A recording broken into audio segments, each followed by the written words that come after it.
ça la manière de que banamboka bopesa mokonzamboka confiance dans la diplomatie à tambolé à pambate armée burundais ba wana pour soutenir RDC na contre guerre avec les Rwandais, les groupes armés avec le groupe des armées des Rwandais. Biloko wana et aussi la paix et remettre pension wana bana ba otanga classe dans les sengeli. Bisoto kobanga te bisoto kobangi sabino. Kabila nous avons vaincu, il est parti et Tshisekedi partira. Qu'il ngai na yeso chef de l'état tonga ba boloko to za pemeni ya kokota yango parce que on ça malamu te. Est-ce que madame le père qui kobangi la moi eloko amuki olobi ke Kabila bo vainca qui est qu'on doit affirmer maloba na été tracasserie les caractères nyons au niveau aéroport to banana igmaka. Asango mabe biloko wana RVA dans la mesure ya ko remettre la paix wana kimi ezo na la biloko wana tracasser et c'est la parce que RVA ne ata mo conseiller terrain wana yena na contrôle sika wana. C'est que moi je vous dis, Ata Anjaye Alobanabino, la vérité c'est ce que moi je vous dis aujourd'hui. La liberté d'expression est garantie dans la Constitution il y a 2006. Et il est normal que M. Tshisekedi aujourd'hui a s'érigé dans dictateur.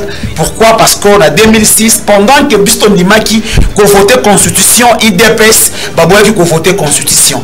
Et plus grave encore, le président de la République organise toute une conférence de presse juste pour répondre à une maman d'une 60aine d'années. Donc c'est grave et gravissime.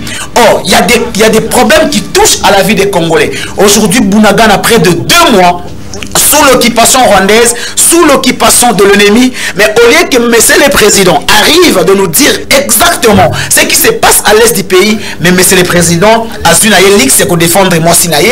Même la vie privée, la vie privée voilà un peu il faut tomber capé comme ça discipline la politique parce que biso toza bato to la population donc il faut toter la population il faut toza éduquer la masse il faut toza ba exemplaire to ko la TVT ka ko finga mutu ko ba n'importe quoi ba mono la populaire alors biloko wana biso na part na biso to asuli c'est pour répondre maman Marie oyo moi sinaye ayebaki na ko kangisa mais na ko rappeler bato awate monsieur le président vous devez savoir une chose. Ce qui nous ont appris à inciter dans ces pays, c'est l'IDPS. Vous étiez dans l'opposition, vous avez traité Kabila des Rwandais. Vous avez traité Kabila de tous les mots d'oiseau. Personne ne vous avait arrêté parce que vous finissez Kabila. Boloba la biso que non, Sifa Kabila. Burundais, intégration pour la sécurité frontière alors ils allaient makam au parce que tout ça pour que le président de la République avant la diplomatie na casse tout ça la relation bilatérale tout ça dans le pays ba frontière tout ça la kitoko voilà un peu que au moment que biloko wana e kam sabatuté batu be bazolo baba bunde soka ai awa ye na ba Rwanda ba solo non ba bunde ba Rwanda faut ye bango d'abord ba la conflit moko conflit historique des conflits cycliques parce que Babourene va perdre président la bango pour la trahison de Rwandais au Basalaka. Ce qui n'a Eric Lengi. Boloba la biso a Kabila zaki Rwandais. Boloba qui n'a biso Vital Kamerhe Burundais. Boloba la biso que non na Martin Falazali Sénégalais. Mokolo mokote basila ko kangisa bino. Et lelo ozolo la biso que non olondo bakena okotonga ba boloko pour okanga ba miyibi mais olobi okotonga ba boloko pour okanga batu oyo bazali ko critiquer pe batu oyo ozolo la bosolo na mboka Congo. Ezali pasi pe mawa. Alors biso dans l'opposition bosa la opposition la ndenge sengeni ba norme mais bo tika ko créer la biloko moko oyo ko toucher même ba vie personnelle à batu et ça peut porter le moment que justice a ça la musala na ye ba oyo bazo continuer ko ba n'importe quoi ko simba ba vie privée à batu justice ta ko tia bango la maboko ba ko samba ba ko la samba épreuve ndenge justice zo senga ba élément faisala to lo lo muto za moyibi o do finga muto il faut ba épreuve ezala épreuve ezala parce que to ngana ba binadamu moko oyo na uté ko fiba pe événement là comment que na ko découvrir que libe ko za na mboka libe ko za na mboka so ki ba simbi là on to la igno. J'aimerais te dire une chose kobima ya fa ku diongo za privilège té la grâce présidentielle ezali garantie na constitution congolaise mais c'est Tshisekedi azana faveur de oya kosa la batu un état de droit ezali état oyo ezali réglementé na mibeko akokende ande ya mibeko té. On n'est pas là pour la bonne foi, pour l'exemple, les traditions à présent. Il doit respecter la loi. Et je vous dirai une chose. Mais c'est Félix Tshisekedi.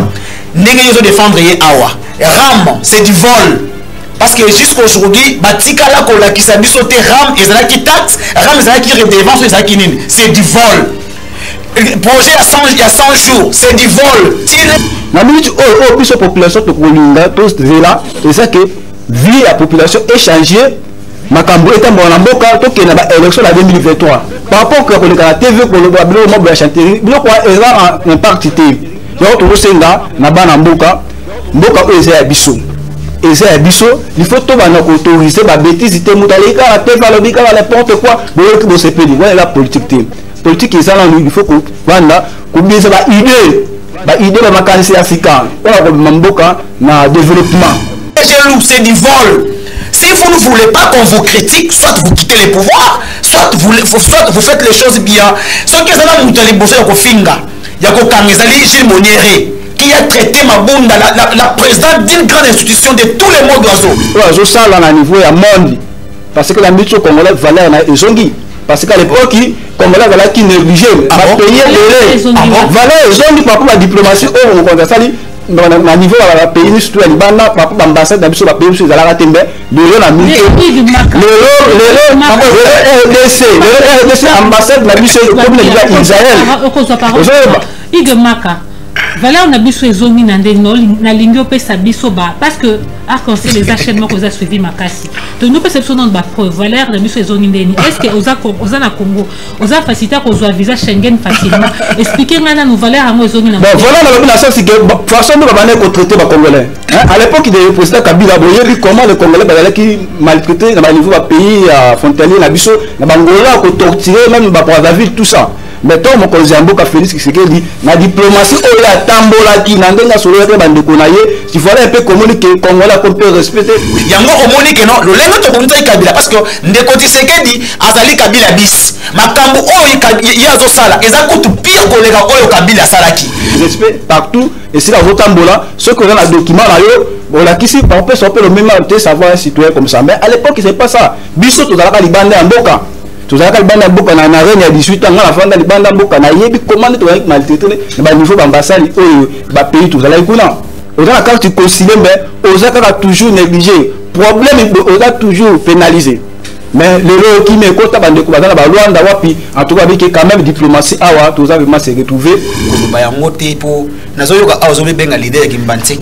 Kimbanzeke, je suis leader confirmé. Tu fais la MLC, ce que tu dis là, ça va pas des bouts, cher frère. En fait, il faut faire le mieux. Non, bandana na tana radio, on a kayote, loba. Nengo bana télévision, ils ont ridiculisé. Merci beaucoup, bien formé. Par rapport à la relation homo-consa, tambola qui, moi, respect à Bomotezongi. Donc, toujours c'est là que peuple congolais pose à la calme mon consambo comme un peu ça a bien très bien parce que là mutu oyo avant nous na poto a eu diplomatie très bien a eu diplomatie très bien a eu bien le quoi sala mbumala ngwe ko robotama donc to sike bana mboka bo à la calme oh tout bazo babilo ba bamba ko c'est là tant toujours comme dans la campagne électorale on va voir les images babilo o mo consambo ka sali le na kaluka so ke la kaluka o mona na kaluka bansele bali o salama omoni après Kabila c'est toujours avant Kabila. Donc, d'abord, ce qui est un gouvernement, mon frère, pour ton information, DG, il y a RVA aux Olobawana, Adam Moutaïno sacré, Moutaï d'épaisse. Mais c'est le président, pour faire ça, il faut comment on jouer. Il faut négocier, il faut diplomatie, il faut gérer adversaire. Alors, selon la il y a des malades, il y a des